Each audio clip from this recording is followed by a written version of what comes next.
You've touched on something important here.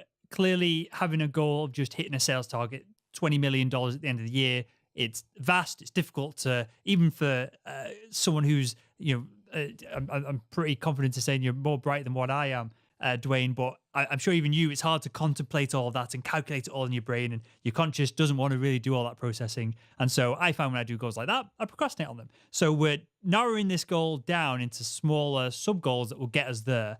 How granular do we need to be with all of this? Is it enough to have, I guess, three goals for the year or the quarter of so many calls, emails, knocking on doors, so many demonstrations from that, or a percentage of them converting, and then a percentage of them converting into quotes as well? Do we need to go deeper than that, or is it important to stay at a high level so that we don't get bogged down in all the details? I think there's a couple elements there.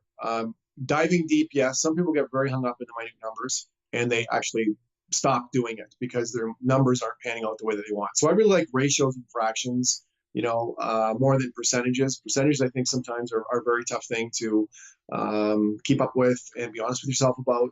But as far as drilling down, again, if you look at those three steps in the sales, an example, how do you get those happening? How do you do a quality job when you're in them? The more you do, the better off you are. I don't like always saying sales is a numbers game, but you do need to know your numbers. In my business, which I niched into in the sales side of it, a lot of my business is automotive, and there's proven ratios there. We kind of know, certain measurements and numbers will lead to certain things. That's true for any business. So if you're starting your own company from scratch and nobody's ever done anything like what you have, these benchmarks can be researched.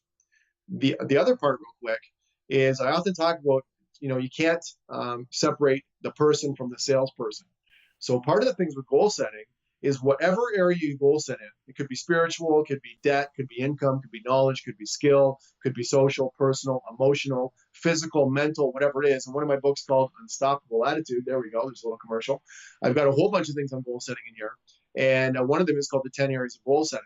And what I found is if you improve in any area in your life, and it's a result of picking a goal and working on the activities and executing it, it gives you muscle and momentum and understanding that goal setting actually works. And you'll start moving that same psychology into other areas of your life.